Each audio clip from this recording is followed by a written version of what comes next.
É o sexto episódio, né? É o sétimo. Não, é o sexto. E pronto. Eu acho que é o sexto. Ok, é o sexto então.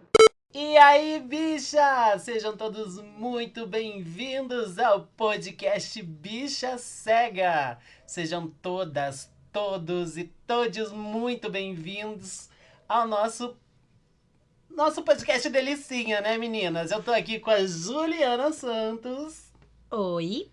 que também é de Lucas, né? É, exatamente. E com a LG. Olá, LG. Olá. E hoje, gente, nós temos ela, paulistana, mulher trans com baixa visão, graduanda em Direito e em Gestão de Recursos Humanos, consultora em Diversidade, Equidade e Inclusão e mais um montão de coisas que a gente vai conversar agora com Valéria Suri. Seja muito bem-vinda, Valéria. Obrigada! Tô muito feliz com esse encontro. Vou adorar bater esse papo com vocês. Uhul. E a gente tem muita coisa pra perguntar, né? Porque como vocês viram aí, ela faz uma porção de coisas. É modelo, é locutora, toca instrumento. É um É currículo gigantesco, multifacetada. gente.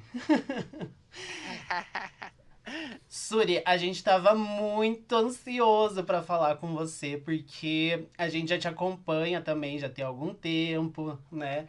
Acho que tem mais de um ano, né, gente? Desde o começo do É Bicha desde o Cega, começo já. do Bicha Cega. Eu E, conheço vocês já faz mais de um ano mesmo. É, então é isso. e a gente já tava com essa pulguinha assim, tipo, queremos chamar a Suri, né? Mas não tinha aparecido ainda a oportunidade. Desse ano que a gente teve ideia de trazer pessoas pra entrevistar, e daí super calhou. E você é a nossa primeira entrevistada. Que honra e que responsabilidade, hein? Inaugurar esse novo programa do Bicha Cega. Vamos lá.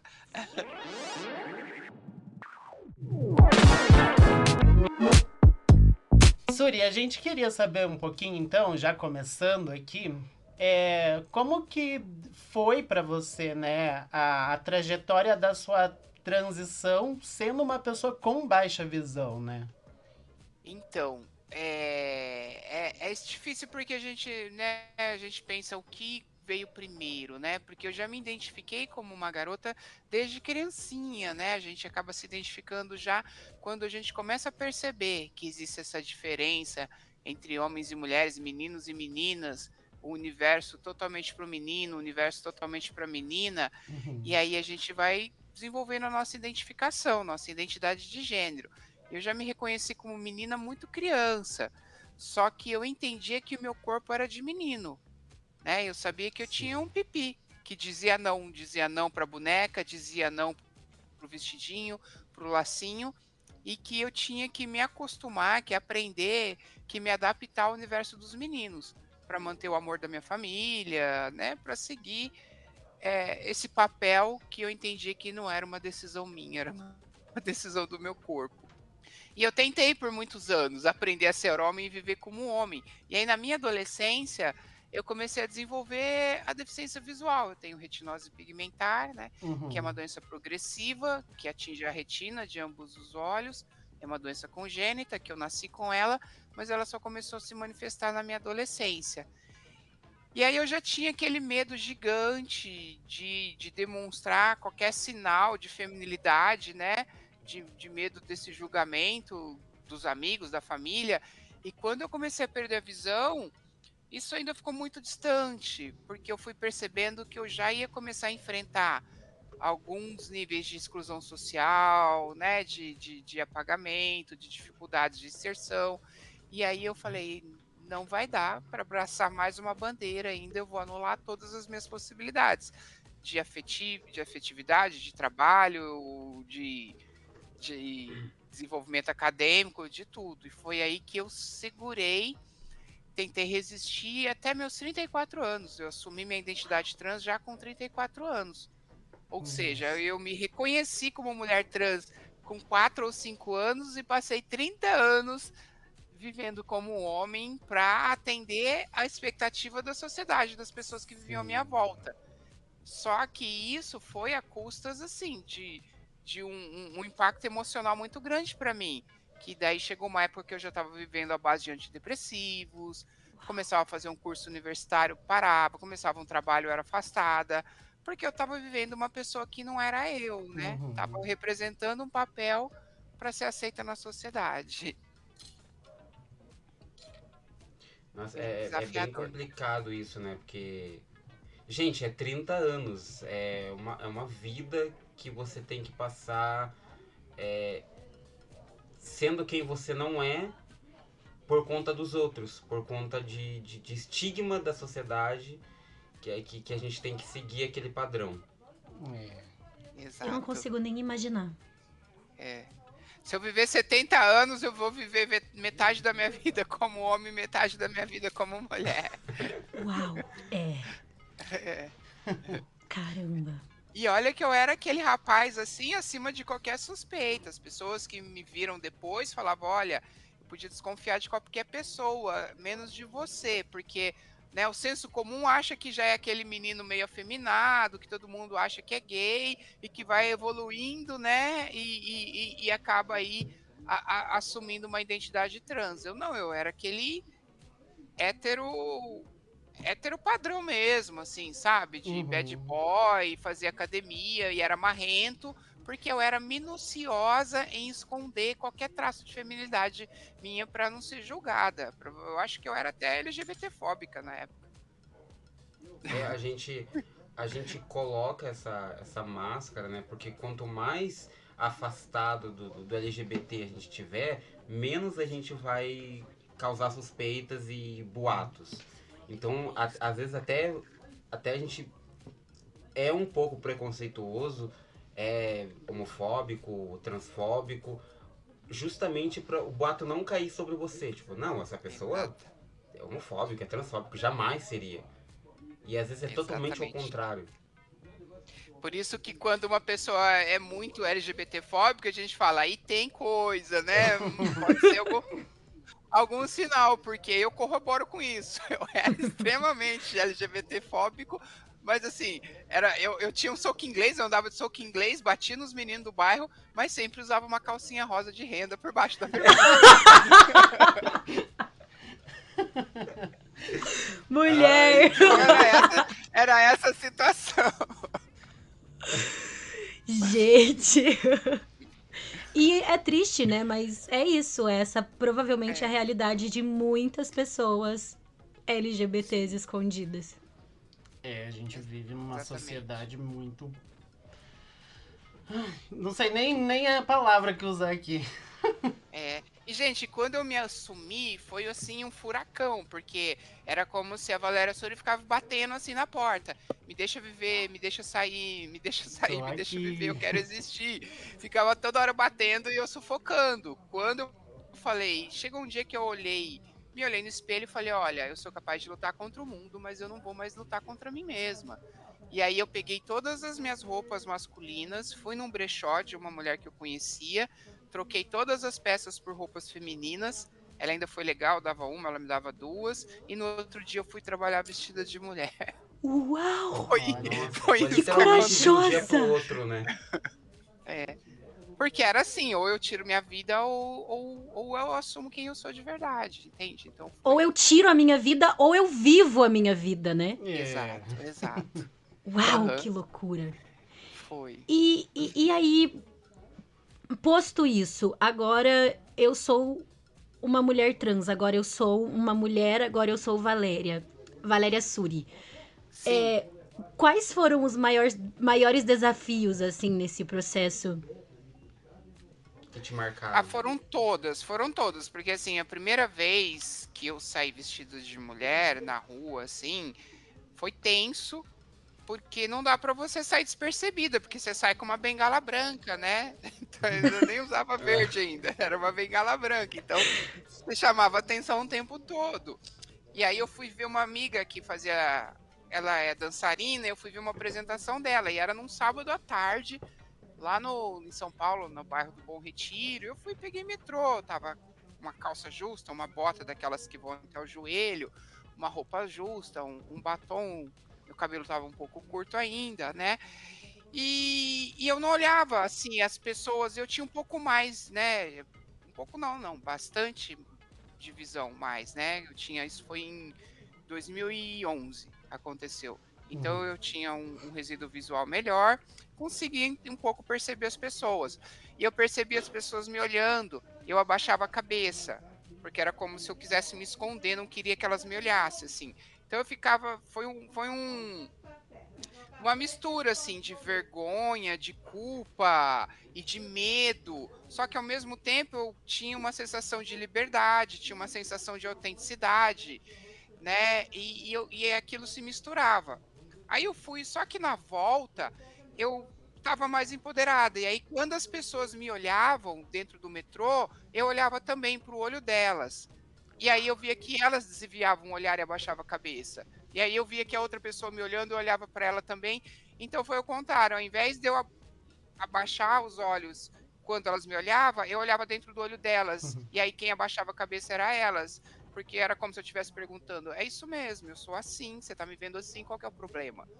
E aí eu fui me empoderando dessa forma. Eu falei: não, agora eu não vou mais retroceder um passo. É assim que as pessoas vão ter que me aceitar. Quem quiser aceitar, quem não quiser, eu sinto muito. E aí eu fui muito firme, muito decidida para todos os espaços. Perdi pessoas, eu morava num apartamento de um tio meu, no centro de São Paulo, e eu morei por 10 anos lá no apartamento dele, aí ele pediu para que eu saísse do apartamento, era um apartamento de muitos judeus, uma área nobre de São Paulo, e ele era separado, morava sozinho, e acho que ele não deu conta do julgamento que ele ia sofrer e morar com uma sobrinha trans dentro do apartamento. Perdi muitos amigos, amigos se afastaram, familiares, e perdi o emprego também. Eu tinha um bom cargo, um bom emprego numa grande empresa multinacional de cartão de crédito. Tudo aquilo que eu tinha medo que o mundo ia desabar na minha cabeça realmente aconteceu. E aí algumas pessoas me procuraram e falaram: olha, eu posso te ajudar, eu conheço algumas pessoas para te indicar para trabalho, mas você precisa rever sua postura, você precisa, né, você quer se vestir de mulher, usar roupas femininas, faz isso no final de semana, numa boate, Meu mas no dia a Deus. dia de trabalho você tem que ter a postura, né? Aí eu peguei e pensei por 3 dias, porque realmente eu falei: gente, o que será? Será que eu vai acabar, né? Porque eu tô sem Vou perder moradia. tudo, né? Vou estar sem trabalho. E aí, o que eu vou fazer? Vou para prostituição? E o pior, gente, que nem a prostituição era uma possibilidade, era uma opção para mim, porque como que eu ia fazer esquina com uma bengala sem enxergar? Como é que eu fico imaginando, né? O carro ia parar com filho, mulher, família ali na esquina, eu ia na janela do cara, oferecer programa, sem saber quem Ai, era que Deus. estava lá dentro do carro. Então eu falava: poxa, né, me prostituir, eu também não acho que não vou dar conta, o que eu vou fazer? Só que eu pensei, falei: não, eu não vou voltar atrás. Valéria Suri, agora que ela existe, é ela que você vai se virar no mundo para ganhar vida e sobreviver, né? E seguir em frente. E graças a Deus, enquanto tinha uma, duas que me viravam as costas, eu fui encontrando pessoas, 3, 4 que foram me estendendo a mão, e aí eu fui seguindo em frente, e foi a melhor coisa que eu fiz na minha vida. É, não comparando, porque não tem comparação, mas me lembrou muito, porque eu perdi a visão com 16 anos, né? Sim, Então, me lembrou um pouco dessa época também, porque eu enxergava, tinha uma vida e de repente não tinha mais aquela vida, né? Eu tive que me redescobrir como uma pessoa com deficiência daí. Então, perfeito. foi mais ou menos esse processo também, porque eu Não, também perdi exatamente. muita gente nesse processo, né? Sim. Então, tem muitas semelhanças, né, nesses dois universos, porque eu percebi que ao mesmo tempo que eu ia perdendo a visão, algumas pessoas iam se afastando. E quando eu assumi minha identidade trans, outras pessoas também se afastaram. Então eu vi que eu estava reunindo ali duas características do meu perfil de bastante repulsa das pessoas, de bastante afastamento e vulnerabilidade social. Uhum. Mas aí eu fui encontrando o ativismo, Tanto é que eu acho que eu confundia muita gente. Eu tava morando na época perto ali da Paulista, e foi lá em 2011, 2012, que teve aquele ataque da lâmpada, não sei se vocês lembram, lá na sim. Paulista, que Meu uma Deus. pessoa LGBT recebeu um ataque de uma lâmpada. Tava Eu tendo lembro. várias agressões ali naquela região. E eu andava por ali bastante, né? E as pessoas vinham, me ofereciam ajuda para atravessar a avenida, e eu via que eram algumas pessoas meio marrenta, tal, mas eu nunca sofri aquela hostilidade assim ostensiva, escancarada. Eu percebia, né, a gente que não enxerga, a gente aprende a ter um ouvido mais apurado, mais atento, né? Então eu escutava comentários, cochichinhos, né? E uma vez eu estava no metrô e o cara atrás de mim tava com outro cara, assim, eu na fila ali esperando a plataforma, o cara falou assim: olha a bicha cega. Olhou assim na frente, aí eu falei, a plataforma lotada. Aí eu falei bem alto, assim, nem virei pra trás, mas falei bem alto. Sou bicha, sou cega, mas não sou surda. E aí todo mundo começou a rir ali na plataforma. Olha, quem abriu Bicha Cega, gente, foi a Valéria. É isso, entendi. E aí eu falava assim, acho que eu meio que confundia a cabeça das pessoas, porque elas me viam na rua, talvez os mais preconceituosos olhavam e falavam, o que eu faço agora? Eu bato na bicha ou ajudo o cego, né? Como que eu vou ter coragem, né, de fazer alguma como coisa com essa pessoa cega? que vai prevalecer ali, né? A ousadia dela de estar vestida de mulher, né? Ou O meu a minha capacitismo, solidariedade ali para ajudar alguém, que se mistura com capacitismo também, tudo isso acabou se misturando. Ai, gente, Ai, que loucura. sim. Não, eu adorei essa E história aí, quando eu do saí Bicha do meu Cega. tio, eu fui morar numa pensão, num hostel que minha prima indicou. E era uma casa que morava 17 pessoas. E aí tinha um senhor que era o dono da casa, ele foi muito sensível e sacado, que ele me colocou num quarto, né? Como eu tava ainda com aparência muito masculina, né? Marca de, né, eu fiquei 2 anos fazendo laser no rosto para tirar todos os sinais de barba. Tava começando ainda a me hormonizar. Então, as minhas características físicas eram totalmente masculinas. Então ele me indicou um quarto que eram com 2 rapazes, mas eles eram assim, eles foram bastante compreensivos. Mas imagina, eu chego no quarto dos 2 rapazes, eles estão lá, eles falam: "Ó, seu lado do guarda-roupa é esse". Aí eu fui lá e começo a tirar da bolsa, né, sapato de salto, roupas femininas e colocando tudo lá dentro do guarda-roupa. E, e nesse ponto eu fui bastante respeitada, assim. Eu acho que, por incrível que pareça, a deficiência me ajudou um pouco a desarmar as pessoas, porque, por exemplo, eu chegava na cozinha, as pessoas estavam na cozinha, eu chegava tateando o espaço, e não tinha como as pessoas daí não falar comigo, porque elas tinham que me oferecer alguma orientação, olha, o armário tá aqui, se você precisar de um prato tá aqui, tal. Mas eu sempre me colocava de uma forma muito discreta e muito... eu entendia que eu não...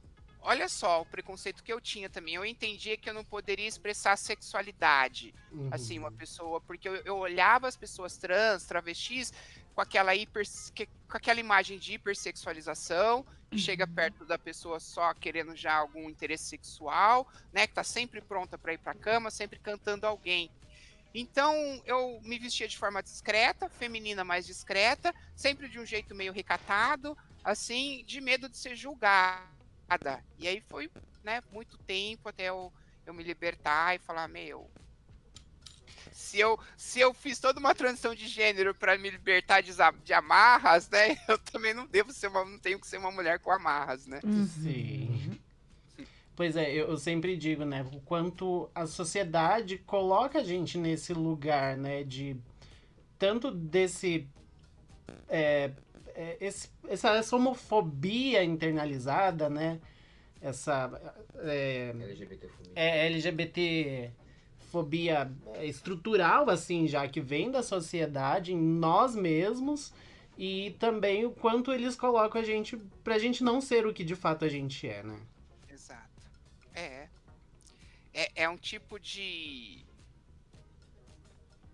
é um tipo de opressão, assim, tão ostensiva, tão forte, que a gente acaba sendo. Nós mesmos somos a própria vigília da gente, né? A gente mesmo Sim. se faz o nosso autocontrole, né? Para poder estar inserido nos padrões. Né? Desculpa. E dizem que isso é porque a gente tem que seguir a nossa natureza, né? Que a nossa natureza é binária, hétero e cisgênero. Hum, Mas que natureza é essa que a gente que precisa estar sendo que precisa ser controlado o tempo todo? Natureza não é sim. aquilo que flui da pessoa naturalmente, que você deixa a pessoa seguir a natureza dela e ela flui. Agora, que natureza é essa que precisa ser controlada pela família, controlada pela igreja, Uhum. controlada pela escola, controlada pela política o tempo todo? Né? Para mim não tem nada de natural numa performance que você tem que fazer sob um controle constante. Um Exatamente. caderno de regras. É. Falando já sobre a sua transição, e você falou sobre o tratamento com hormônios e tudo mais, como que foi a tua experiência assim, no serviço de saúde? Você se sentiu acolhida, teve acessibilidade, ou teve Então, aí eu preconceito? procurei. Sim, eu procurei o projeto, o processo transexualizador lá do Hospital das Clínicas, né, no Prosex, em São Paulo, que é um núcleo do Instituto de Psiquiatria que atende pessoas, que faz esse apoio multidisciplinar para pessoas trans. Só que é aquela burocracia gigantesca. Você vai lá, passa por uma triagem, e aí o psiquiatra que faz a sua triagem, ele vai avaliar se você realmente tem o perfil para entrar no programa, né? Porque ele pode achar que, na verdade, você tem aí uma outra demanda e Uhum. que não é transgeneridade, e aí você simplesmente é impedida de seguir o programa. Eu tive essa sorte de ser permitida entrar no programa, e eu tive essa sorte de procurar lá em 2011. Ainda existia uma procura, era menor. Hoje uma procura gigantesca, tem uma fila de espera gigantesca e você não consegue entrar no programa por causa da fila de espera. Na época eu consegui mais rápido. Só que ele me questionou isso. Ele falou assim: escuta, porque eu sou uma mulher trans, né? Vim aqui para participar do processo, quero fazer todos os procedimentos de transição. Ele pegou e falou assim: tá muito longe disso. Porque como que você me chega aqui com 35 anos, todo masculinizado, né? Falando que namora mulheres, porque na época eu tinha uma namorada, eu tenho uma orientação bissexual, e Uhum. falando que é uma mulher trans e que quer fazer todas as cirurgias. Eu falei, exatamente isso. E eu falei para ele, tem mais, a gente vai precisar correr, porque eu tô perdendo a visão. Eu gostaria de me ver ainda, né? De me perceber enquanto como que foi todo esse processo. Aí ele deu uma suspirada assim, falou, nossa, tipo, que bucha você tá me trazendo. Aonde eu fui me enfiar? É. E aí, algum tempo depois, eles me ligaram falando que eu estava encaixada, que eu ia começar a psicoterapia. E Uhum. aí você faz 1 ano de psicoterapia, né, semanal ou quinzenal, dependendo da disponibilidade. E depois de 1 ano, se tudo correr bem, você é autorizada a passar para os atendimentos endocrinológicos, que aí você passa a tomar hormônios. E aí eu tomava o estrogênio, que é o hormônio feminino, né, pílulas diárias, e um antiandrogênio, que era um bloqueador do hormônio masculino. São esses 2 medicamentos aí que é a parte da terapia hormonal. E aí, depois de 2 anos de psicoterapia e 1 ano de hormonização, se tudo ocorrer bem psicologicamente e também aí clinicamente, né, com a sua saúde física, você é autorizada aos encaminhamentos cirúrgicos. Só que aí você entra em filas de espera, né? Aí é um processo mais demorado. Eu realizei 3 cirurgias, eu coloquei prótese de mama, fiz uma cirurgia aqui na garganta, que popularmente se fala retirada do pomo de Adão, que é uma raspagem da cartilagem que protege a glândula da tireoide. E fiz a cirurgia genital em 2016. Foram 3 cirurgias assim muito bem sucedidas. Eu gostei muito do resultado, tanto estético quanto funcional, tá? Hoje eu tenho um genital feminino, esteticamente idêntico aos das mulheres cis, né? Um homem, ele não vai perceber a diferença. E funcionalmente também, ela ficou ótima, porque ela me Uhum. preservou a sensibilidade, né. Eu Ai, que legal. consigo, numa relação, eu consigo ter orgasmo, sentir os espasmos do orgasmo. Então pra mim foi assim, foi meu novo nascimento praticamente, né, foi Sim. quando realmente a Valéria Suri ganhou um corpo que ela falou: "Esse é o corpo que me contempla". Uhum. Mas, gente, é legal a gente dizer que isso é uma experiência e uma demanda, uma necessidade muito pessoal. Tem muitas Uhum. mulheres trans Sim. que não têm essa necessidade de fazer uma cirurgia genital, de fazer várias modificações, né? Até porque se a gente associar o gênero, né, a características físicas, a gente volta para aquele mesmo lugar da cisgeneridade, né? Uhum. Se eu estou dizendo que eu nasci com genital masculino, isso não determinou que eu sou homem, não é um genital feminino que vai determinar que eu sou uma mulher, Uhum. né. Sim. Eu quis isso para uma realização pessoal, mas eu entendo que não é isso que me fez mais ou menos mulher. E uma mulher trans, uma travesti que não faz cirurgia genital, não quer dizer que ela é menos mulher ou mais mulher que uma outra mulher trans ou que uma mulher cis. Isso fica bem claro. Esse todo o processo, ele é importante ser oferecido, mas ele não deve ser uma regra obrigatória, né? Uhum. Por isso que hoje em dia, desde 2018, as pessoas podem mudar o seu nome diretamente no cartório, sem obrigatoriedade de ter uma cirurgia, né? De ter o aval aí de um psiquiatra, de alguma coisa. Ela vai lá e faz uma autodeclaração, apresenta alguns documentos e consegue fazer sua mudança de gênero e nome. Ou seja, o gênero hoje é uma autodeterminação da pessoa, Uhum. independente de processos de intervenções cirúrgicas que ela realiza. Sim. Legal, achei muito importante você dizer isso, Valéria. É, Sim, Suri. extremamente. Sim, Porque a gente vive numa sociedade onde as pessoas determinam o gênero pela genital e ponto. certo. E você, como uma pessoa trans, trazendo isso pra gente e dizendo isso pras pessoas colocarem isso na cabeça é muito importante. Sim, e eu vou te falar que eu até admiro as mulheres trans que não se apegam totalmente nessas transformações corporais, que não precisam fazer cirurgia genital. Porque é uma demanda muito. É uma cirurgia invasiva, é uma demanda assim que é muito exaustiva todo esse processo, ainda mais dentro da rede pública, que leva anos para você conseguir realizar a cirurgia, ou você vai fazer num espaço particular, você vai investir um dinheiro muito alto, um valor alto, e a gente sabe que a gente está falando de uma comunidade vulnerável economicamente, Sim. e aí muitas vezes elas, para gastar menos, faz cirurgias em lugares que não são lugares tão adequados e a cirurgia não sai bem sucedida, algumas pessoas têm problemas por conta disso, né? Eu tive a sorte, o privilégio de fazer num espaço com os melhores cirurgiões do Brasil, as melhores equipes, né, e numa rede pública sem gastar nada, mas isso ainda é um recurso acessível a uma minoria, infelizmente. Uhum. É, infelizmente. É. E Suri, você teve, nesse processo todo das cirurgias e da transição mesmo, você teve assim alguma pessoa ou alguma rede de apoio que foi essencial para você, né, nesse processo de afirmação? Eu tive algumas amigas que foram fundamentais, amigas trans, que algumas vezes ficavam comigo, passavam a noite no hospital, e duas amigas cis maravilhosas, vou citar o nome, Karina Barros e Ana Cris, que são minhas manas, que me hospedaram na casa dela depois da minha cirurgia, né, e me ajudaram com todo esse processo pós-operatório, que não é fácil, por isso que é muito importante ter todo um acompanhamento prévio psicoterapêutico para você se preparar para essa transformação, que é uma transformação lá na região genital, mas que muda praticamente seu corpo inteiro. Você passa a perceber o seu corpo de uma outra forma, né? Uhum. É uma transformação bastante intensa. E aí elas, né, me ajudaram bastante nesse momento inicial e eu tive essa sorte também.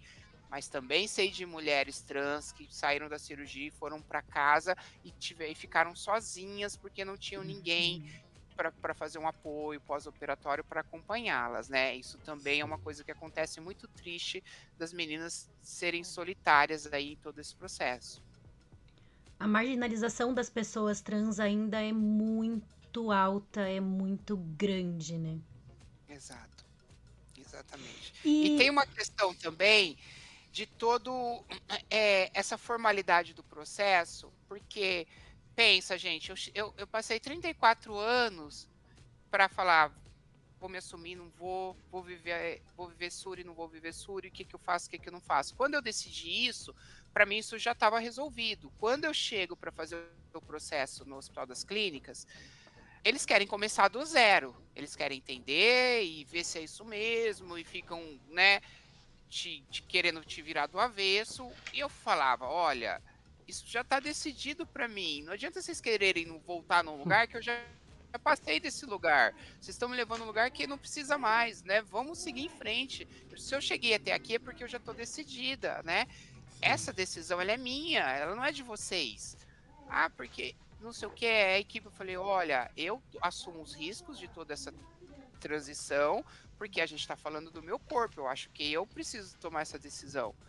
E aí, só que não era assim. E aí você tinha que corresponder a uma cartilha do que é o perfil de uma pessoa trans. Só que olha como chegou ao ponto de uma psicóloga falar para mim, porque eu tava nervosa lá e falando alto e sendo agressiva, ela tava falando que eu não tava sabendo ser mulher. Ai, Olha esses estereótipos, né? Você Sim. tá muito agressivo, você tá muito, né, pra ser feminina. Eu tive que ouvir isso ainda. Que a mulher tem que ficar quietinha, né? Recatada. Ela tinha que me conhecer. Não é verdade? Gente. É um E aí eu processo muito saía da estressante. sala dela e ficava chorando ali no corredor. Aí outras mulheres trans mais antigas, trans e travestis, vinham falar comigo e falavam, olha, você tem que se colocar de uma forma diferente, senão eles vão te deixar na geladeira. Se você precisar, quando você entrar nessa sala para falar com a psicóloga, você tem que estar altiva, linda, maravilhosa e serena. Se você precisar chorar e fazer, você chora aqui fora com a gente te acolhe. Mas lá dentro você não tem que levar fragilidade, você tem que, senão eles vão achar que você não tem maturidade, não está preparada para enfrentar os processos cirúrgicos. Aí eu fui entendendo. Mas olha que loucura. Então você tem que ir lá e representar alguém. Você não tem que ir lá e levar você de verdade, seu sofrimento e, né, e suas Tem que ir fragilidades. lá e fazer como eles querem, né? E se você não tivesse... Eu fico me perguntando, se você não tivesse tido essa orientação, como que seria? O que acontece com pessoas que não se encaixam nesses requisitos que eles pré-determinam? Olha, tem gente que eu conheço que tá lá há anos e anos na geladeira. Eles vão levando de banho-maria, mas não libera a pessoa para cirurgias. Tem algumas pessoas que têm realmente algum comprometimento mais profundo, né? Algumas questões psiquiátricas, mas eu questiono mesmo assim, né? Então, a pessoa, para poder ser uma pessoa trans, ela tem que ser totalmente saudável psiquiatricamente. Uma pessoa que tem algum problema psiquiátrico já não pode ser, não pode, né, avançar na sua transição, no seu processo de afirmação de gênero. Então, eu acho que é mais uma regra que se coloca exclusivamente para pessoas trans. Porque se você tem porque tem uma questão assim, médica. Igual a questão da minha deficiência. Muita gente entendeu que a minha questão de querer viver com uma mulher podia estar associada à minha falta de visão. Olha que loucura. Sim. Não é? Se, por exemplo, uma pessoa está dentro do espectro autista, fala que é trans, o que vão pensar? Mas será que não é uma consequência do autismo que pode estar? Entendeu? Então fica associado a isso, mas coisas você não pode associar. Por quê? Porque nós estamos estranhando o comportamento trans. O comportamento trans é natural, né? Por exemplo, se você coloca uma camiseta do avesso,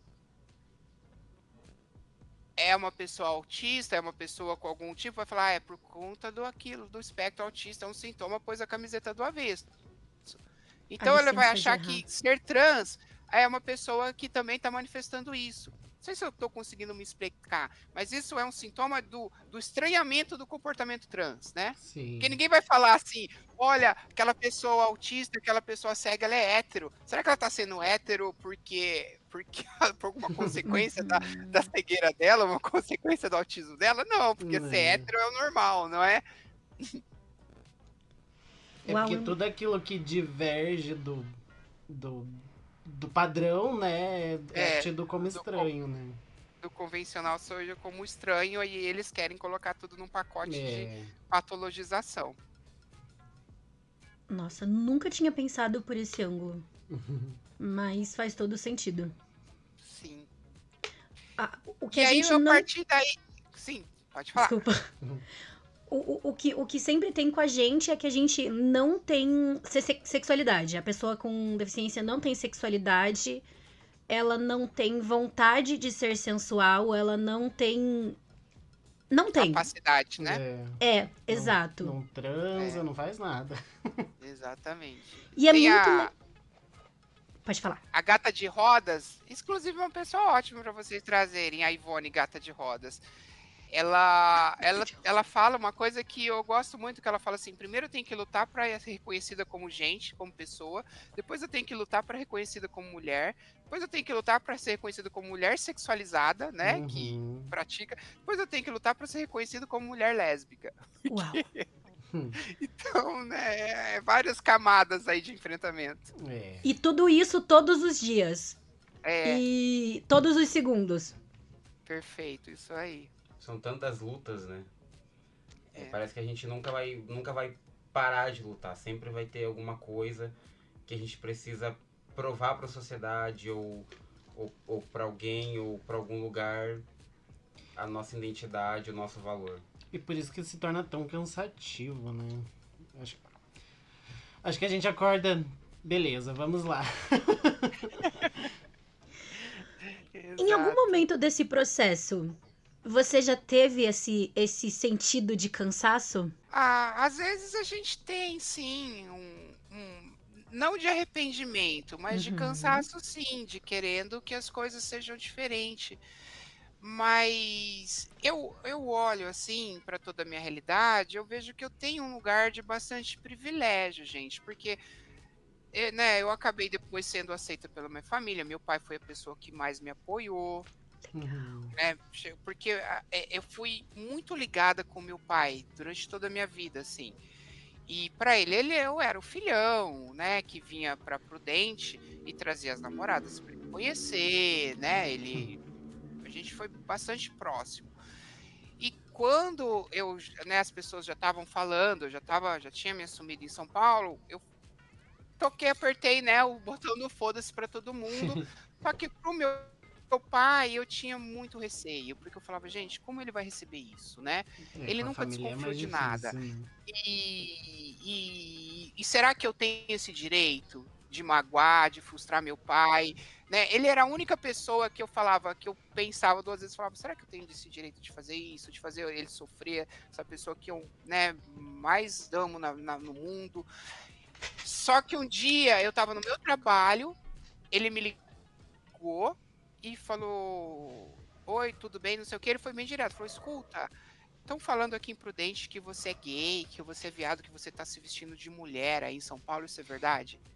Eu não tava preparada, né, foi assim, muito de supetão, não tava preparada para dizer para ele ainda, só que eu nunca tinha mentido, né? Eu menti, nunca dizer que eu era, mas eu nunca cheguei a falar mentir para ele. Eu falei, aí eu não menti. Eu falei, isso é verdade, pai. Respirei fundo e falei, é verdade. Na verdade, eu sou uma mulher, eu não sou um homem. E ele pegou e falou assim, na inocência dele, ele falou assim, como assim? Eu não entendo, você não tem pinto? Falei, tenho, pai. Chega a ser cômico, né? Eu falei, tenho, pai. Daí, para ele poder entender, eu falei, o meu corpo é de homem, mas o meu espírito é de uma mulher. Ele pegou e falou assim, eu não entendo, mas eu te amo e te apoio e tô com você para o que precisar, para o que der e vier, você vai contar comigo. E aí aquilo tirou o peso de 1 tonelada das minhas costas, eu chorei ali na minha mesa de trabalho, falei, pronto, agora minha última barreira acabou, agora eu vou seguir em frente muito mais leve. E quando eu vim pra Prudente, ele veio, me abraçou, eu ainda não tava com uma aparência tão feminina, e falou: minha filha, você tá linda. Ai, meu Deus. Nunca mais, é de emocionar, né? E nunca mais me Tô tratou no chorando. masculino. Na vida dele, ele me tratou no masculino. Até quando a gente briga, ele fala: nossa, você é muito chata, você não sei o quê. Mas sempre ele tem esse respeito de me tratar feminino. Ele fala, e ele falou uma coisa pra mim, ele falou uma coisa que me dói, né? E é de eu nunca ter percebido nada e deixado você sofrer assim a vida toda. Eu ia ser a primeira pessoa a te falar: você vai viver isso, você tem que viver isso, porque essa é você. E olha que meu pai, gente, ele estudou até a 4ª série, ele é uma pessoa sem estudo, ele era guincheiro de estrada, trabalhava assim, o círculo dele era caminhoneiro, pessoas extremamente rudes, mas o amor dele foi muito maior que a falta de compreensão dele. Ai, Que arrasou, incrível. gente. Como que é o nome do seu pai? Desculpa a pergunta. Luiz Eduardo. Seu Luiz Eduardo! Maravilhoso. Maravilhoso, um beijo, pai. Eu- Eu acho que essas coisas que dá combustível pra gente acreditar que ainda é possível transformar a sociedade, né? Ainda é possível lutar, ainda E fez toda a diferença, gente. A aceitação da família faz toda a diferença, porque o dilema que homens trans, mulheres trans, quando vão se assumir ou eu assumo, vivo minha verdade, né? Eu vou assumir, viver minha verdade e ser autêntica, ou eu vou manter o amor e o afeto e o contato com a minha família. Porque é isso, muitas vezes você escolhe você, a sua verdade, tem que abrir mão de sua família, porque sua família te vira as costas, né? Isso acontece, infelizmente, ainda na maioria das vezes. Sim. Meu pai ter me aceitado e me acolhido fez toda a diferença, porque através dele, o restante da minha família foi me aceitando. A gente ia no almoço familiar, as pessoas me tratavam no nome masculino, ele era o primeiro a falar: olha, o nome dele agora é Valéria, eu quero que vocês respeitem. Então as pessoas olhavam e falavam: se até o pai dela tá aceitando e tá falando, quem sou eu para me opor? E aí, com a autoridade do meu pai, as outras pessoas foram aceitando também. Legal. Que fantástico. Sim. Eu me identifiquei muito, Sim, porque o meu pai, Eu lembrei da história do teu pai. assim, eu assumi pra minha mãe, eu me assumi bissexual pra minha mãe, e eu sabia que ia ser super tranquilo. E depois que eu me assumi pra minha mãe, também, tipo assim, não importa quem souber. O meu medo mesmo era o meu pai. Também, tipo assim, meu Deus, o meu pai, a gente tinha os nossos problemas, mas ele era muito importante pra mim. E aí um dia a gente conversando e tal, daí eu falei, cara, se eu não falar agora, eu não vou falar nunca mais. E aí eu falei. E ele fez a mesma pergunta de você, tá, mas o que que é isso? Eu não entendo. O que que é isso?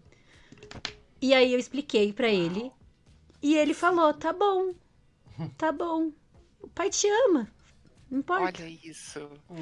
E é tipo assim, é simples. E eu tava com tanto medo, eu tava com um peso tão grande nas minhas costas.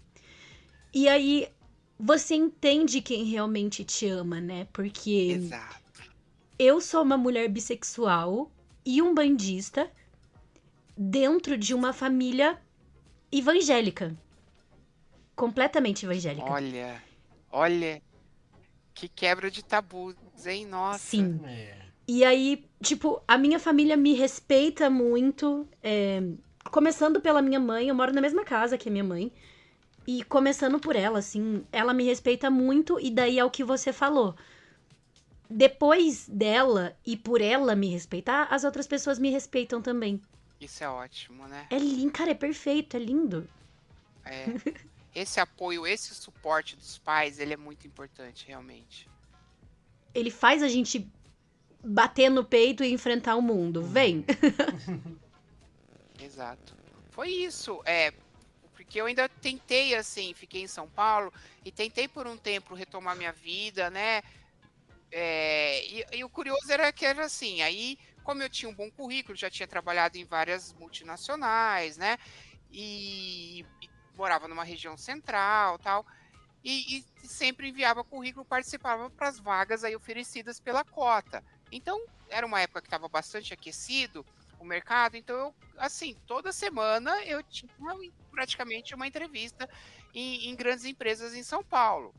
Só que eu chegava lá, a pessoa entendia que era uma pessoa trans, eu já não conseguia avançar no processo, né?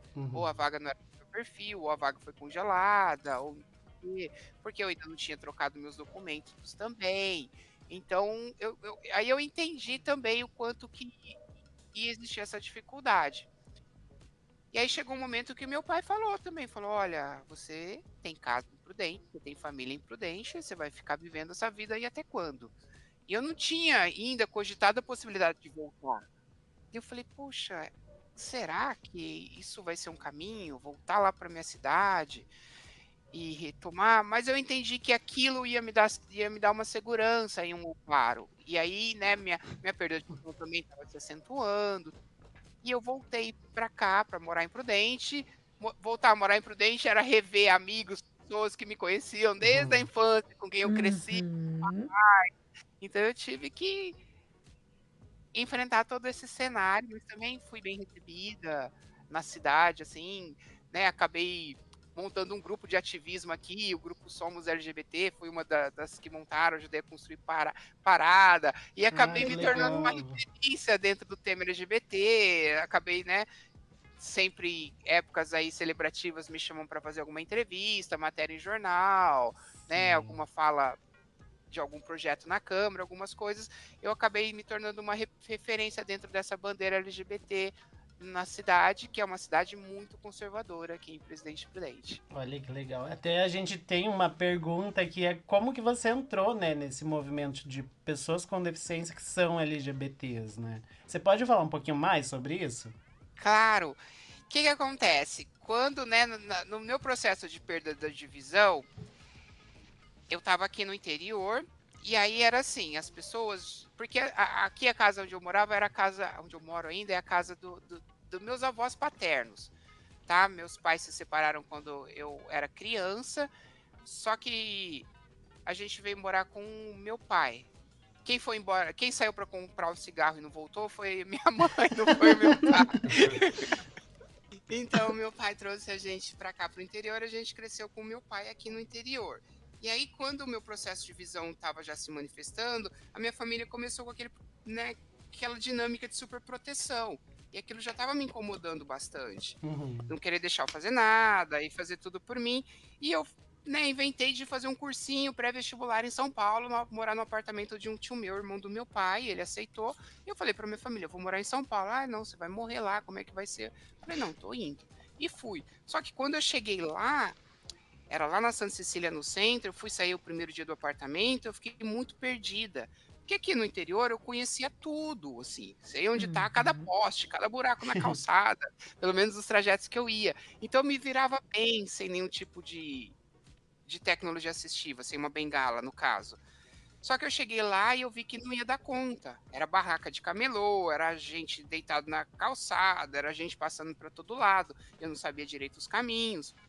Aí eu falei, ou eu volto para minha cidade como uma fracassada, né, e não sei o que eu vou esperar, sei lá, o dia da minha morte lá sem fazer nada, ou eu realmente assumo que eu tenho uma deficiência e vou atrás de uma bengala e vou passar a viver como cego, porque daí que você assume a sua deficiência para a sociedade, a partir do momento que você adota uma bengala e as pessoas passam a te ler como pessoa com deficiência, né? Por isso que tem muita gente com baixa visão que já está com um nível de baixa visão muito precário, que não dá conta mesmo de andar sem bengala, mas recusa a bengala, porque ela não quer Né, Juliana?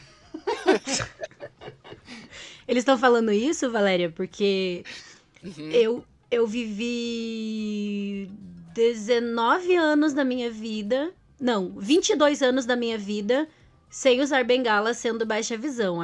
Eu tenho catarata congênita hereditária, então é desde que eu nasci. Mas eu caía na rua, eu batia em poste, eu tropeçava. Batia os amiguinhos cegos. Caramba, Ju. E é ruim, né? Eu passei por isso também. Porque a gente anda numa insegurança, num desconforto, não é? Quando a gente resolve falar, não, eu vou adotar a bengala, parece que você se liberta. Exato. Porque eu ia varrendo a bengala pro chão, as pessoas iam desviando de mim, abrindo caminho. Maravilhoso. Às vezes falava até quando tinha, eu falava, gente, que ótimo, né? Pra que Jesus Cristo? Mentira. Nesse ponto me facilitou muito. E aí eu comecei, e nesse processo de querer, eu falei, eu preciso achar onde vende uma bengala. E aí eu pesquisando, encontrei as instituições, Laramara, Dorina no Uhum. Will. Aí eu fui lá comprar, a pessoa falou que não era. Aí eu entendi que não era só comprar, você precisa fazer todo um processo de reabilitação, de orientação e mobilidade, né? Uhum. Tipo, você tem que Sim. tirar uma carteira de habilitação para É. pilotar a bengala, não é? Carteira de bengala. Você tem que tirar a carteira. E aí eu fiz todo esse processo e fui conhecendo outras pessoas com deficiência visual e aquilo foi melhorando o meu universo. Vou chegar no ativismo. Qual que é a diferença que eu senti do ativismo LGBT que eu procurei depois? Que na verdade depois, quando eu assumi em 2011, eu passei a frequentar um grupo de roda de conversa numa unidade de saúde que atendia pessoas trans lá em São Paulo, que eram Uhum. só mulheres trans e travestis. E o que eu senti a diferença do grupo de pessoas com deficiência visual que eram das instituições? Não era um ativismo. Você chegava na instituição, tinha lá assistente social, tinha lá psicóloga, tinha lá vários profissionais, e eu chegava lá e precisava, falaram que eu tenho direito a carteirinha de ônibus. Eles já providenciavam tudo, faziam um laudo para você, faziam não sei o quê, agendava não sei o quê, e era como se você tivesse as coisas meio na mão, assim, era muito assistencialista. Sim. Precisava de um laudo, eles davam. Precisava da carteirinha de isenção de ônibus, eles davam. Precisava de, né, até carta para encaminhar com o trabalho, eles davam. Pessoas que não tinham deficiência. E a gente ali era só o assistido, o aluno, que estava lá recebendo, né, os benefícios. Quando eu chego no grupo de pessoas LGBT, de pessoas trans, que era exclusivo de pessoas trans, não tinha ninguém dando suporte. Era só as pessoas trans por elas mesmas. Você não tem um grupo, você não tinha um grupo de pessoas cis profissionais dando todo um suporte. Se eu quisesse lutar por, eu entendi que ali a luta era nossa. Que se a gente quisesse conquistar alguma coisa, tinha que sair da nossa mão, da nossa mobilização. Era assim que agia. Daí eu falei, não. Então, na verdade, eu tenho um papel ativo nisso tudo. Não é só ir ali e falar, olha, instituição, resolve isso para mim. Né? Uhum. Olha, a Dorina no Will, resolve isso para mim. Não, eu falava, aqui vai estar por minha conta. E aí eu fui me inteirando, daí eu fui entendendo, falando, não, mas você precisa ter conhecimento, ter bagagem para enfrentar os debates, né? Porque você vai, sei lá, leva uma demanda de saúde para uma secretaria, isso aconteceu muito aqui em Prudente. E a secretaria vai te falar um monte de coisa para te desestimular. Vai falar, não, isso tá fora do nosso escopo, né, a nossa portaria não abrange isso não é nosso setor. Vai falar, se você não tiver conhecimento de legislação, de portaria, dessas coisas, eles te põem no bolso. Só que se você chega lá e fala, não, você está enganado, segundo a portaria tal, você tem sim obrigação de atender essa demanda, segundo a legislação não sei o quê, a diretriz não sei o quê, e aí eles já entendem que está falando com alguém que entende do Uhum. assunto, e aí a conversa já vai para o outro lado. E foi aí que eu fui me envolvendo no ativismo e fui entendendo que uma arma muito importante, além de ter conhecimento, de ter informação, era ter desenvoltura na comunicação. Que é, Uhum. né, quando você tem uma comunicação, uma expressividade, eu não digo ostensiva, assim, forte, mas eu digo firme, sabe? Assim, convicta, de Uhum. você Uhum. mostrar que você sabe do que você está falando, você sabe o que você quer e você sabe onde você buscar isso. E aí você demonstra uma certa credibilidade e propriedade naquilo que você está levando. Sim. Porque a comunidade de pessoas vulneráveis, vulnerabilizadas, tanto pessoas com deficiência, comunidade LGBT, né, pessoas pretas, qual que é uma das vantagens que os opressores têm sobre ele? Muitas vezes a falta de conhecimento, a Uhum. dificuldade de se expressar, né? Até o medo, né, de Esse se nível expressar. baixo de educação, esse medo. E aí eles acabam sendo subjugados. Cara, é incrível isso. É, só fazendo um parênteses, né, que vendo a tua fala e como foi esse processo para você chegar no ativismo, Sim. eu super acho que você tinha que estar no Congresso Nacional de LGBT que teve aqui em Curitiba, Sim! porque era focado em pessoas trans e a Olha, gente conheceu, cara, tanta pessoa trans importante que não é divulgado na grande mídia. Sim. A gente descobriu que tem verdade. uma travesti preta pró-reitora da UFPR aqui. E é uma coisa que não é falada, não é divulgada, e ela é preta. Ah, eu sabia que tinha uma pró-reitora trans, eu não sabia que era preta. Que máximo. Uhum. E ela deu uma Linda, palestra. E aí, maravilhosa. eu e o David acompanhamos esse congresso inteiro. E tinha uma Uhum. mesa, né, de Gente, interseccionalidade de isso tá pessoas. disponível pra acompanhar, assim, no YouTube, alguma coisa? Eu acho que Será? Não não. foi Eu acho que não foi gravado. gravado. Não foi, foi só presencial. Ah, tá. Foi só presencial. Nossa, que legal, que importante essa mobilização. A gente está num momento que essas mobilizações são muito importantes, né? Que tá tendo uma Sim. caça às bruxas aí, a comunidade trans, né? Sim. Sim, e teve uma mesa focada, né, em pessoas com deficiência LGBTs. E a gente pensou na hora, assim, cara, a Suri tinha que estar aqui, porque é focado, o Uau. congresso é focado em trans, em pessoas trans, e, Aham. e assim, não falando mal dos palestrantes, né, eu acho que eles foram muito bem, mas não eram pessoas trans. E tinha muitas pessoas trans ali. Eu acho que de cis, eu e o David era os únicos, assim. Ah, E é? eles Mas pessoas trans com deficiência tinha? com Eu conheço, deficiência. Com eu conheço deficiência. pouquíssimas. É. Com deficiência. E eles trazendo milhares de problemas que eles enfrentam na faculdade, na vida como um todo. Na vida Mas ali como um principalmente a gente tá falando na faculdade, né? Dentro da universidade. Enquanto a universidade é opressora, né? Como é difícil eles continuarem um curso. Sim.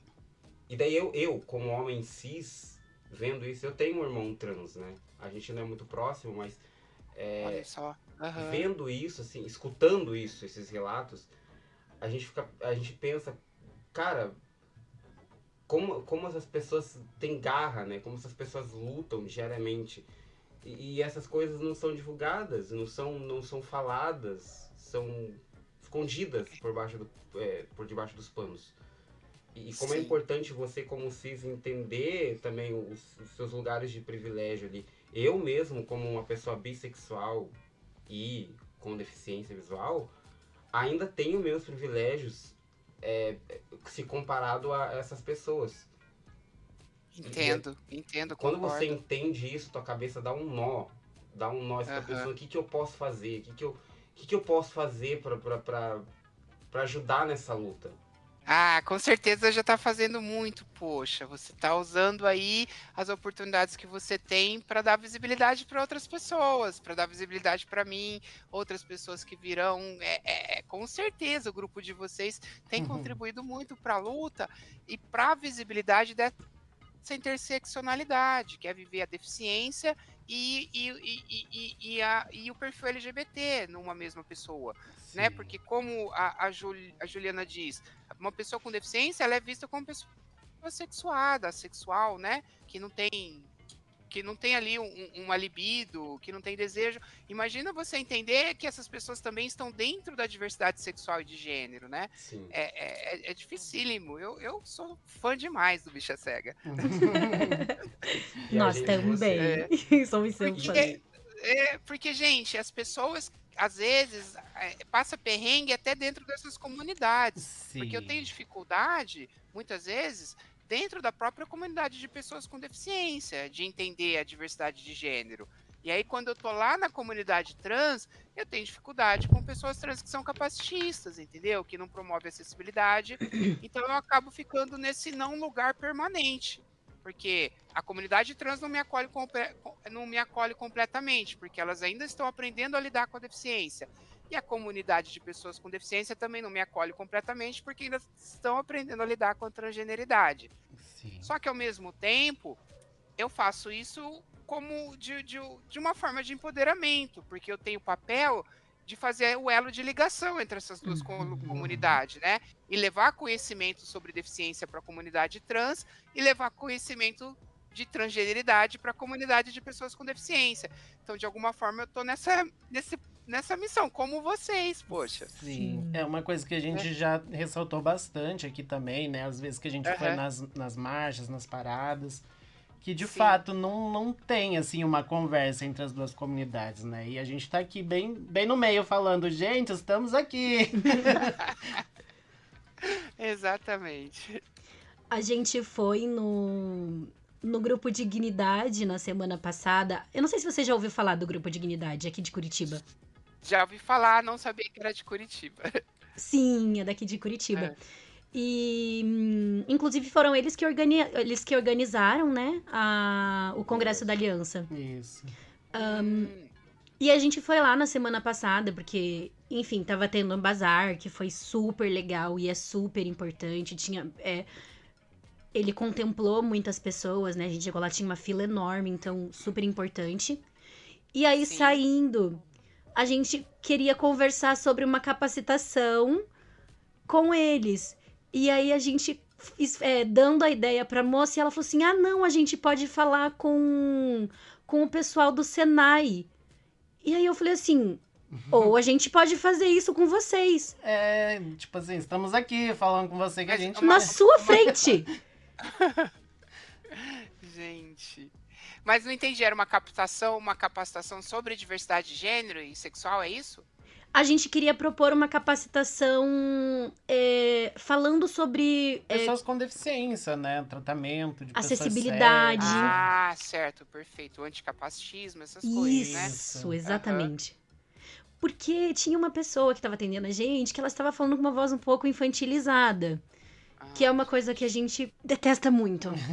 Sim, E aí a gente queria propor essa ideia. E aí a pessoa pegou e falou assim, não, então vamos falar com outra pessoa. Não, a gente tá aqui, nós somos LGBTs e com deficiência. Sim. A gente... Exatamente. E a gente... Me reconhece como parte do seu coletivo, poxa, não é? E a gente já faz parte ali do Grupo Dignidade, já tem um tempo. A gente já tá ali, ó, bicha cega, sabe? Temos um trabalho aqui. Mas...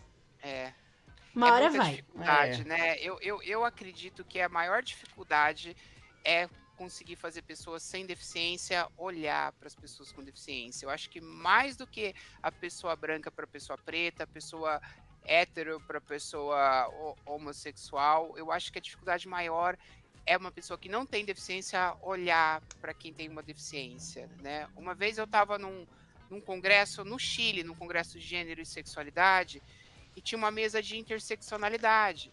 E as pessoas falaram de toda essa questão, né, de misturar questões raciais com questões LGBTs, questões de classe, e ninguém citou ali na mesa sobre deficiência. E aí, na hora que abriram para perguntas, eu me manifestei, questionei.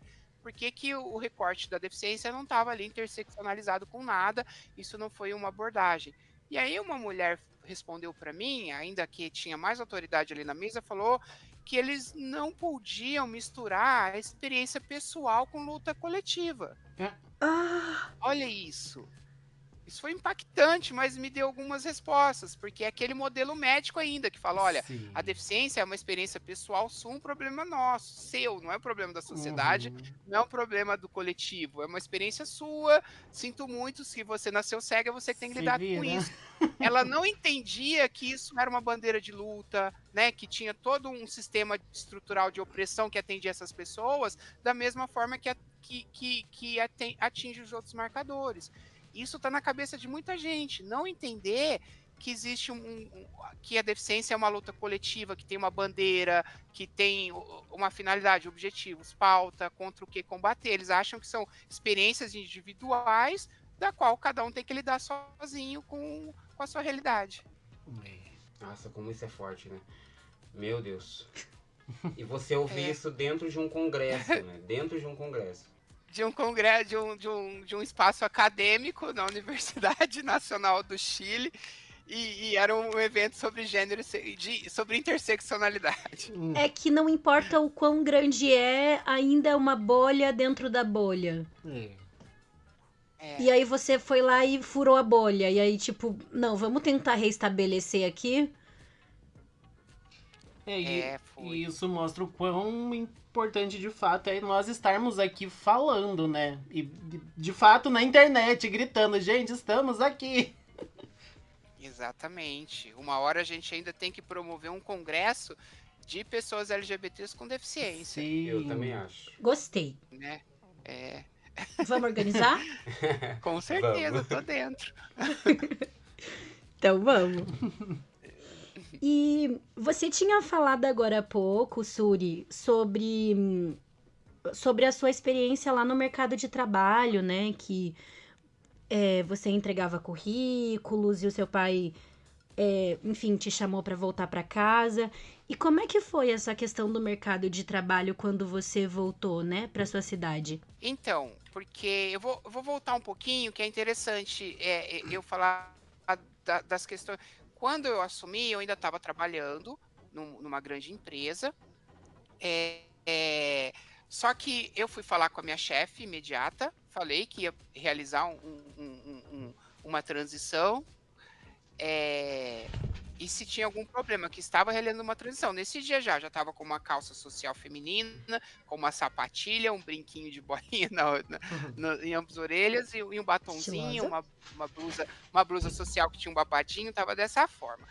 E aí eu fui falar com minha chefe, e porque o dia que eu cheguei lá, no meu trabalho, foi, né, que é aquela coisa, aquele zum, zum, zum de gente cochichando e falando o que está acontecendo. E aí ela falou que eu não seria julgada, que eu seria totalmente avaliada simplesmente pelo meu desempenho profissional, nada ia mudar. Ela até brincou que eu podia vir de peito, cabelo comprido, que não teria problema. Só que tudo bem, só que, gente, não houve nenhum preparo para o ambiente. Isso é importantíssimo. Não houve Sim. uma conversa com as equipes, um preparo, entende? Então, assim, rapazes que me cumprimentavam pararam de me cumprimentar, as pessoas faziam cochicho, né? Eu não fui autorizada a usar o banheiro feminino, né? Eu não fui, né? Não me deixaram trocar o nome do meu crachá nos meus sistemas, né? Ou seja, eu não vou te mandar embora, mas eu não vou te reconhecer como mulher aqui. Uhum. Era bem isso. E aí, só que chegou, mas eu paguei pra ver, e fui cada vez mais feminina, né? E eu via assim, às vezes entrava no elevador, tinha assim, diretores, investidores de outro país falando em alemão, abri o elevador, eu entrava lá de bengala e travesti junto com eles ali. Então, depois de 4 meses, eles me demitiram. Eu lembro que a minha chefe me chamou na sala, me fez vários elogios sobre o meu trabalho. E eu achei que ela ia, nossa, eu vou ser promovida. Mas ela falou, infelizmente, estamos tendo um corte aqui, a gente vai ter que te desligar. E aí foi isso que aconteceu. Quando eu voltei para cá, tinha algumas oportunidades de trabalho, mas eram com um salário muito menor do que eu estava acostumada a ganhar em São Paulo, umas vagas assim muito abaixo, né? Eu já estava trabalhando como analista, queriam me dar vagas de auxiliar, né? E uma vez uma mulher falou assim, ó, e aqui essa é a vaga, e é isso que a gente tem, não vai ter como crescer, porque a gente, acima de você, tem 2 pessoas que já estão há 10 anos e é assim que, né? Falava, gente, né? E aí eu comecei a então, aí eu comecei, depois de todo, eu fui adquirindo conhecimento, informação por conta do ativismo, eu comecei a ser chamada para fazer palestra, para fazer fala em escola, e às vezes numa universidade, às vezes numa associação. E aí comecei até assim, fui para São Paulo nos eventos do Sex Box, que, que é uma organização que promovia conferência internacional sobre diversidade sexual. E um dia, né, o CEO do Sexbox falou assim: olha, isso que você faz tem valor para o ambiente corporativo. Porque até quando uma empresa me chamava, eu ia de graça, eu falava, imagina que eu vou cobrar, né? Vou cobrar para falar. A empresa está me dando abertura para poder falar da minha comunidade, né? Da minha coisa, eu vou cobrar, vou explorar financeiramente isso? Não vou, né? Se ela falar que não tem dinheiro, eu vou deixar de ir. Tem que ir pela causa. E aí, um homem trans, né, que era o CEO do Sexbox, falou: olha, isso tem valor sim para o ambiente corporativo, eles têm sim como pagar. E você pesquisa, você se debruça sobre as coisas, você faz isso, você é um trabalho, você tem que cobrar por isso. E aí, timidamente, comecei a cobrar uma ali, outra lá, e foi me associando a algumas consultorias, e aí fui gostando disso, porque é uma coisa que eu gosto, né, comunicação, né, falei, nossa, estão me pagando para falar sobre pessoas trans dentro das empresas, isso é ótimo. E fui me fixando aí, me estabilizando aí nessa área que hoje eu gosto bastante. Hoje até estou fazendo aí um curso de gestão de recursos humanos. Ai, que legal. É. E, gente, ela não tem nada menos do que um documentário, gente. Protagonista, vale a pena dizer. Protagonista. Fala pra gente um Verdade. pouquinho sobre. Ai, gente, esse é o minha paixão, esse filme. É um filme produzido pela Escola de Comunicação e Arte aqui de Presidente Prudente, que é uma universidade, o curso de pós da graduação de cinema. E um dia eles me convidaram para participar de um documentário, que o documentário ia contar a minha história. Uhum. Na hora eu fiquei meio desconfiada, falei, gente, será que isso é bom? Será que isso é ruim? Né? Mas eles foram conversando, dizendo, olha, a gente vai te mostrar o roteiro, tudo que for filmado vai ser negociado com você antes, tudo que você não quiser não vai entrar, tal, tal. Eu falei, poxa, eu vou topar. Porque também, gente, eu sempre fui apaixonadíssima por cinema. Quando eu ainda não tinha o diagnóstico da deficiência visual, eu queria ser uma atriz de cinema. Eu achava que eu ia para Hollywood fazer filme, e que eu, né, isso que eu queria. Duas coisas que eu queria na minha vida: ser atriz de cinema ou ser mergulhadora. Olha que diferente. Tem nada a ver uma coisa com a outra. Parecidíssimas coisas. Ser atriz Ser no mar. mergulhador e explorar o fundo do mar, assim. Eu sou aquarista desde os 12 anos, sabe? Sempre gostei da vida marinha, da vida aquática. Fazer a pequena sereia. Ah, total, total. Ou live action do Procurando Nemo. Muito. E aí, quando o médico falou assim, e falou na lata, porque eu fiquei 1 ano e meio passando por oftalmologista sem saber o que estava acontecendo. Porque eu usava óculos, mas o óculos não era suficiente. Aí um dia o médico falou, olha, isso que ele tem, na época ainda era ele, né? Uhum. É retinose pigmentar, não tem reversão, não tem cura e vai perder a visão até ficar cego. Falou na lata, assim, eu tinha 17 anos. E aí eu fui Que choque. revendo, aí eu falei, gente, o que uma pessoa cega faz? Olha como é importante a representação, a representatividade. Eu não via Sim. pessoa cega fazendo nada, né? Eu não tinha nenhuma referência. Ai, tem pessoa cega que é atriz. Se eu tivesse conhecido a Juliana, Né? eu já saberia que isso era possível.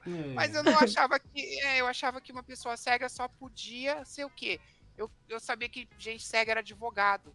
Advogada que sentava lá na frente do computador, escrevia petição com software de voz, não ia ter dificuldade nenhuma. Então fui fazer direito. Olha só que loucura. Abandonei todos os meus outros sonhos de vida e falei, vou fazer o que dá.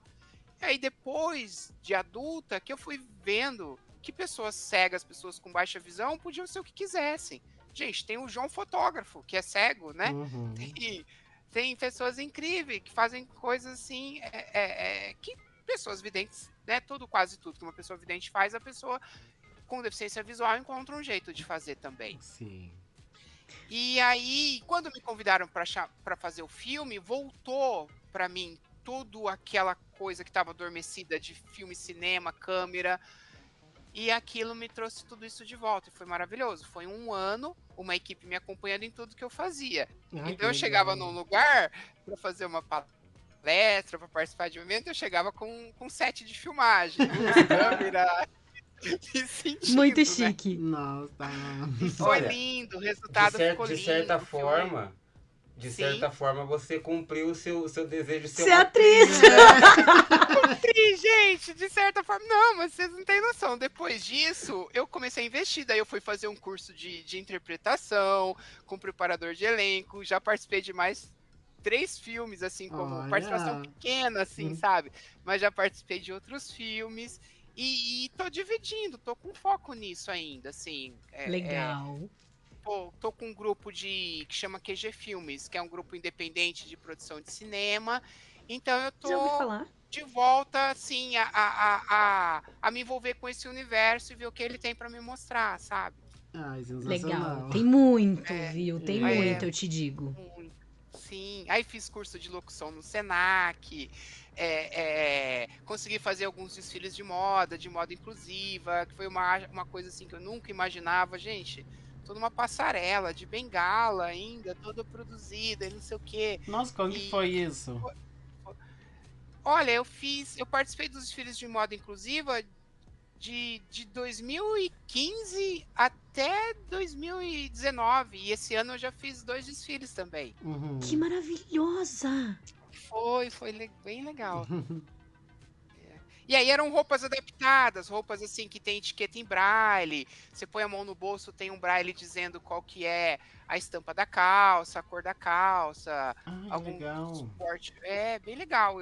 Cara, um estilista, ele criou pra mim uma bengala que você abre ela, você tá com ela, aí você pode puxar um zíper, ela abre e ela fica maleável e vira um cinto. Eu tenho uma bengala cinto, gente. Amei! Incrível, eu quero! É muito legal. Então, foram se abrindo os universos a partir do momento que eu fui entendendo que outras pessoas com deficiência visual estavam ocupando espaços que eu achava que era impossível, e aí isso me motivou, né? Então, a Sim. representatividade é muito importante. Se você não vê nunca ninguém ocupando aquele espaço, muitas vezes você não vai acreditar que é possível. Mas quando verdade. você vê alguém que já fez esse trajeto, que está lá, você fala, pô, eu posso também, ou fulano pode também. Por isso que é muito importante hoje a gente ter Erika Hilton e aquela outra, né, ai gente, esqueci da garota de Minas, são duas deputadas A Duda federais, Salabert. né, que Ai, são maravilhosa. Salabert, né? Isso para mim foi assim uma conquista gigantesca, sabe? Sim. As que estão ocupando aí cargos de direção de reitoria universidades, que eu acho que tem mais que uma também isso é uma conquista maravilhosa para outras pessoas, né, da comunidade trans. Então, cada vitória de uma de nós é uma conquista para todas nós. Com Cada certeza. vitória de uma pessoa cega é uma conquista para todos nós também, entende? Sim. E onde que o pessoal pode encontrar daí esse documentário? Tá, o Aurora tá disponível gratuitamente no YouTube. É só digitar Aurora, Vida e Luta, de Valéria Suri. E ele tem versão com libras, ele tem versão com audiodescrição, tem versão com legenda, e tem uma versão com todas as acessibilidades no mesmo filme, que é para exibição pública em alguns espaços. Legal. Inclusive, ele vai ser exibido agora no mês que vem, parece que vai ter uma exibição no Recife e uma exibição em Salvador. Olha, Gente, queremos uma aqui em Curitiba. já, queremos já. Maravilha, tem que providenciar sim, com certeza. Bom, um lugar que seria muito interessante é o Cine Passeio. Sim, lá eles colocam filmes assim pra... Eu acho que eles super tampariam, sabia? Eu acho que é bom a gente indicar, né? Vamos indicar? Vamos indicar, Vamos. Suri. Arrasou. E, Super apoio. e é muito legal, né? Porque foi produzido por uma universidade, que você disse, e Isso. já veio com...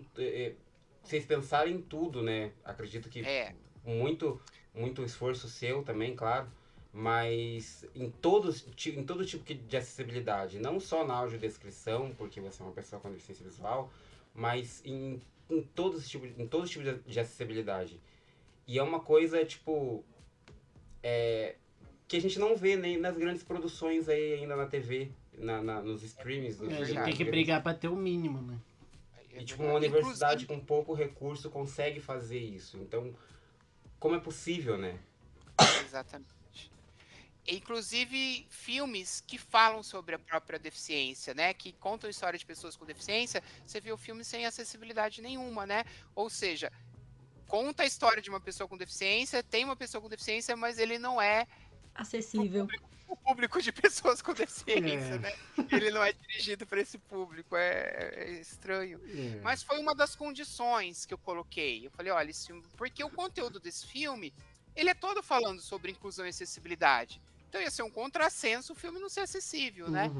Então foi uma das condições. Eu falei, ok, mas primeiro ele vai ter que ser todo acessível e ele vai ter que ser distribuído gratuitamente para todo mundo. Cara, não, ok. Inclusive, na estreia dele, eles vieram falar para mim que eles não tinham conseguido colocar intérprete de Libras. Porque tinha um recurso, não conseguiu. E se podiam fazer a primeira estreia sem a janela de Libras e depois colocariam a Libras. Eu falei, de jeito nenhum. Eu falei, como vai fazer? Você vai excluir um público, você vai colocar um filme excludente já na estreia e o público surdo não vai poder ir assistir? Falei, não, quem vai celebrar essa estreia vai ter que ser todo mundo. E aí eu fui atrás de umas pessoas intérpretes que eu conheço, perguntei se elas topariam participar do filme, eles toparam, e aí eles foram lá pro estúdio da faculdade e fizeram lá toda a interpretação do filme. Eu, assim, sou muito grata a esse pessoal. Isso é muito incrível, né? Porque você poderia falar, beleza, então você vai colocar depois... não é minha comunidade depois pode mesmo. não vir nunca, né? E não é minha comunidade, né? Não sou surda. Então, só deixa. Incrível. Maravilhoso isso. E você estava falando, Suri, das palestras e desse trabalho que você começou a fazer, né? E que começou a ser o seu trabalho. Sim. Teve algum lugar, assim, que você foi convidada para palestrar que te surpreendeu, que você não esperava? Olha, no começo quase todos me surpreendia, porque eu achava assim que eu não tinha esse perfil, essa desenvoltura. E eu chegava nos lugares, depois as pessoas vinham falar comigo, mãe, filho falar comigo, olha, eu tinha um outro olhar sobre meu filho, agora você me mostrou muita coisa. E as pessoas vinham assim, pessoas de idade, pessoas mais jovens, pessoas de igreja, vinham falar comigo o quanto foi importante ter me ouvido. E eu fui falando, nossa, então eu tenho alguma coisa boa para transmitir mesmo. E aquilo foi me dando energia, foi me empoderando. E tinha, assim, algumas pessoas com perguntas inconvenientes, algumas pessoas que fazem provocação, mas aí você vai aprendendo, né, a ter jogo de cintura para lidar com isso. Assim, eu fui ganhando experiências com o tempo, mas uma coisa muito inusitada assim, não me lembro de ter ocorrido assim. É muito importante essas palestras, né? Porque você vai disseminando o seu conhecimento. E às vezes Sim, pessoas que nunca tiveram contato com pessoas com deficiência, ou que nunca olharam realmente para uma pessoa trans como uma pessoa, ali vê que é possível ter uma pessoa trans com deficiência e palestrando e com todas essas formações e com algo a ensinar, né, e com algo com a algo a ensinar, né. ensinar, exatamente. Ela Exatamente, é não isso, precisa né. ficar É, naquele cargo de baixo, é, naquela como fala? Subsistência, né? Subsistência, né? Ela pode exatamente. chegar ao ponto de sim, vir te capacitar, vir te dar uma palestra, te ensinar alguma coisa. E Então pede eu estar num vejo lugar de liderança, né? Exato. eu vejo esse surpreendimento, eu acho acho que a minha presença muitas vezes já dá aquela quebra de tabu, porque as pessoas veem uma pessoa entrando com uma bengala, tateando o espaço, e na hora que ela vê a pessoa, né, toda com desenvoltura, uma bagagem, um repertório, isso quebra o tabu, porque eu vejo que quebra a expectativa, ela não esperava aquilo, né. Sim. E eu acho que é muito legal isso, ver a surpresa na cara das pessoas, assim, o quanto elas, sei lá, aprenderam, o quantas elas reviram conceitos, alguma coisa que agregou, entendeu? Elas entendem, nossa, eu tinha que estar aqui. Tinha gente que fala para mim, nossa, eu tinha que estar aqui hoje te ouvindo porque fez muita diferença. Isso é legal, isso é muito importante. Incrível. E Sim. você já palestrou ou já fez algum trabalho aqui em Curitiba? Em Curitiba não, nenhum lugar no Tem que Paraná. Quero ir vir! pro Paraná, poxa. Isso. Vai vir na estreia do seu filme. Ah, tomara. Mas você sabia que eu já fiz palestra a convite de padres, gente? Nossa. Oi? É, Como é que foi? a Conte convite de mais. padres. É. Não, eu já fiz uma palestra num seminário aqui, que era as seminaristas que conduziam uma casa de acolhimento para mulheres em situação de violência. Que Então, são incrível. mulheres aí que sofrem violência. E aí, olha só que interessante. Eles são de uma associação, de uma congregação de igreja que mantém esse lugar e me procuraram entendendo que aquele espaço tem que acolher também a mulher trans e que eles Olha. não tinham esse Uau! preparo para acolher a mulher trans e que eles queriam entender como funciona para eles poderem acolher adequadamente. Aquilo eu falei, Nossa. Que lindo. gente, é isso mesmo? E fui, assim, e foi É ótimo, isso. foi lindo, assim, sabe? Uma outra vez, um Legal. padre, que ele tinha um grupo, na verdade era um padre que tinha um grupo, ele, acho que era de mestrado, o curso dele, ele era o professor, ele queria que eu fosse lá falar sobre questões de gênero para a turma dele. Falei, beleza. E ele me chamou para eu falar sobre essa questão trans para a turma dele, e o cara é padre, sabe? Inclusive um Uhum. padre novão, lindão. Ai, Deus. Né? Então eu acho legal essa oportunidade de que é isso, Ju, de furar bolha mesmo, de Sim. ocupar espaços que a gente não tava, né? Igual uma vez teve uma empresa de aplicativo que eu fui fazer um trabalho lá, e aí um amigo, e publiquei na minha rede social, olha, fiz uma palestra para essa empresa, foi legal, tirei foto e tal.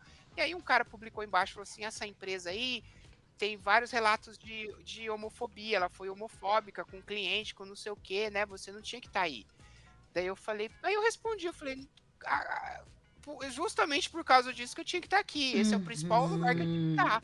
Né? Porque os lugares que já estão conscientizados, os lugares que já estão sensibilizados, eu não preciso ir, porque já está seguindo naturalmente. Preciso estar onde o lugar está crítico, né? O lugar ainda está com bastante problema. É lá que a gente tem que estar, né? Pontual e precisa. Incrível. Exatamente. É meio que aquilo que a gente fala, né? Que a gente fala muito isso com a questão de cultura, né? Aqui em Curitiba. E que a gente precisa estar nos lugares para que as demandas vejam que tem, né? Tem essa demanda de pessoas com deficiência que querem sim assistir um espetáculo com acessibilidade, né? Um filme com acessibilidade. Então a gente precisa estar lá para dar a cara a tapa. Exatamente. Senão a gente já é invisível aparecendo. Se não aparecer, então, né? Exato. A gente já sofre a síndrome do Gasparzinho nos espaços. A gente tem que, pelo menos, fazer uns burros pra assustar as pessoas. Que a gente tá ali, né? Gostei. Gostei dessa metáfora. Ai, gente, acho que o nosso tempo aqui já deu. Tá acabando. Infelizmente, já poderia ficar aqui 2 dias conversando. Mas vamos fazer um parte 2. Vamos, gente. Com certeza. Sem dúvidas. Mas, Suri, eu queria muito, muito, muito te agradecer por ter aceitado esse convite, por ter estado aqui com a gente. Acho que tem muita coisa ainda pra gente conversar. Vamos fazer esse parte 2, com certeza. Uau! E eu acho que é isso, né, galera? Eu queria falar pra você, assim, pra você deixar, né, como uma última mensagem aí no nosso podcast. Isso. O que você diria pra uma pessoa que tá começando essa jornada que você iniciou lá atrás? Desde quando você se descobriu realmente uma mulher trans, até se assumir, até passar por todos esses processos, ou como pessoa com deficiência também, o que você diz para ela que está começando agora? Primeiro eu queria agradecer cada um de vocês pelo convite, dizer que eu fiquei muito feliz com essa conversa, foi divertida, foi educativa, foi provocativa, foi ótimo. Adorei a troca com vocês me deixaram muito à vontade e contem comigo sempre que precisar. Com relação da transição, eu acho que a partir do momento que a pessoa se reconhece enquanto trans, ela tem o direito de ir em busca de realizar e vivenciar que ela é, e ninguém pode proibir isso dela. Isso faz parte da natureza dessa pessoa. Então a pessoa tem o direito de viver a natureza dela. Quem impõe a regra cisnormativa e binária é a cultura da nossa sociedade, é a nossa cultura, as nossas tradições, não é a natureza. A natureza permite que cada pessoa seja aquilo com o qual ela se identifica. Por isso que todo mundo é diferente. Nenhuma folha de uma árvore é igual a outra, nenhuma flor é igual a outra. Então, a natureza é a diversidade, é a diferença. Então, não tenha medo e nem vergonha de seguir o seu caminho, de olhar, porque no fundo a única pessoa que preza de verdade pela sua felicidade é cada um de nós, é você mesmo. Então não deixa ninguém te desrespeitar, te dizer que você é menos, que você tem alguma perturbação psíquica ou desvio de caráter, né, ou alguma possessão espiritual, simplesmente porque você não segue os padrões de gênero. Procure pessoas que já estão nesse caminho há mais tempo, que vão acolher. Hoje tem muitos grupos, muitas redes de apoio, muitos lugares especializados, né, que oferecem uma transição de forma segura, de forma profissional, tá? Tem muito. Tome cuidado com automedicação, com autotratamento, que isso pode trazer muitos problemas, né? E a gente, para poder fazer uma transição aí que nos contemple, a gente tem que estar saudável, ok? E não importa se você tem uma deficiência, se você tem muita idade, eu conheço gente que, né, vou citar aqui a Laerte, né, a grande cartunista Laértica, que assumiu a identidade trans dela com 60 anos. Hoje ela está vivenciando, né, sendo uma mulher maravilhosa. Então não tem idade para começar, não adianta falar, já tô velho, né, e para isso não vou seguir em frente. Enquanto a gente existe e está vivo, a gente tem o direito de seguir a nossa verdade, independente de se tem uma deficiência ou não tem.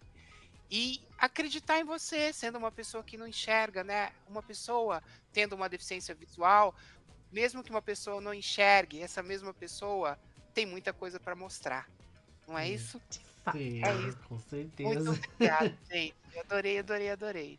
Nós também. Nós também. Só um recadinho rápido agora aqui pro pessoal que tá ouvindo a gente, né? Pessoal, curtam, comentem, compartilhem muito esse papo aqui maravilhoso. E principalmente comentem aqui quem vocês querem que a gente traga também, né? Deem sugestões de pessoas que podem estar aqui também conversando com a gente. A gente vai deixar aqui embaixo o link do filme da Valéria e a rede social dela também no Instagram para vocês acompanharem essa pessoa maravilhosa. E esperamos que ela venha aqui para Curitiba também pra gente bater um papo presencial, tirar uma fotinha, gravar um stories. Sim. Ei! E vamos fazer esse congresso aí. E vamos fazer o congresso, Vamos! Então, Suri, você quer deixar suas redes sociais aqui pra gente, pra galera seguir você, pra galera conhecer um pouco mais do seu trabalho? Opa, boa!